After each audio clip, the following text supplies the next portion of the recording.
Growing up in Stockholm, Sweden, Gabriel Landeskog was instantly immersed in the game from a young age, as his father Tony at the time of his son's birth had already played 9 seasons of professional hockey. Therefore, his love for the best sport on ice came naturally, and stemmed from a natural admiration for his father. And even though Landy was able to attend a vast majority of professional games in his native Scandinavia, as a child the future NHLer preferred watching the most elite hockey available on the North American stage. His dedication was evident. To see native Swedes such as Peter Forsberg or Matt Sundin, and even asked his grandmother in an attempt to soak up some NHL talent to tape the games for him on VHS for later viewing. I always made my grandma record the NHL games that were being shown because there are only a certain number of channels that would show it, and we didn't have any of them at my house, he says. So I'd get the VHS tapes from her and I'd watch some NHL hockey, and that's when you really start dreaming of the NHL. And at that point, you can just tell yourself, I'm going to make it.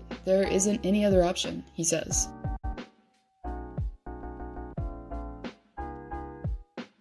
Landeskog, from an early age, not only had an innate knack for excelling at hockey, but also in bearing the sea as well, as his father Tony held the captaincy title for the majority of his on-ice career before him. Therefore, when his son was given the same role at the tender age of 12, his father recognized a quality that could have been inherited, after all, while saying, "It's nothing he has tried to achieve," Tony says. "It's been natural for him. It's kind of in the genes, maybe," he says. "It's in your genes, Kent.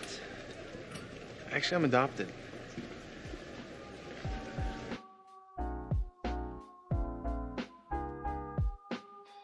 What will quickly become a reoccurring theme here is the term youngest, as number 92 has been breaking age-related records for the majority of his career. The first of many to come came about upon his debut into the SHL, after having a successful season in the junior league, in which he played for as a 15-year-old. Therefore, upon his SHL debut for Djurgården, at age 16 years and 90 days, he became the youngest player in team history, and one of the youngest league-wide to participate at the professional level.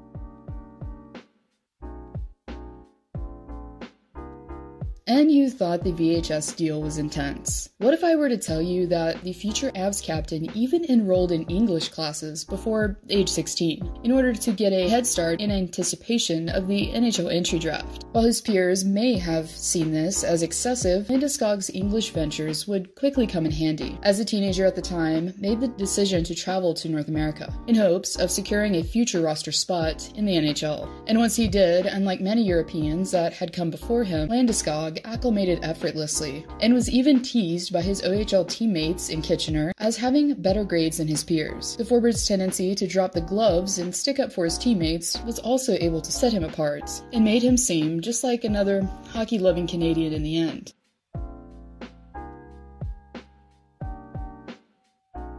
After being selected second overall in 2011 by Colorado and going on to capture the Calder in his rookie campaign, Landeskog emerged to begin his sophomore season with a sweater letter that had become also familiar. And what better way to embrace the captaincy honor than to shatter a league-wide record while doing so, am I right? As at the present time of his ascension to captain, he was the youngest captain ever at age 19 years and 286 days, eclipsing the previous record holder in Sidney Crosby by 11 days. You don't dream of being the youngest at something, you just dream to be a part of it, and then things just happen so quickly and all of a sudden you're there, Landeskog says. Obviously, around 4 years later, Connor McDavid would surpass this record by being 20 days younger upon receiving his captaincy.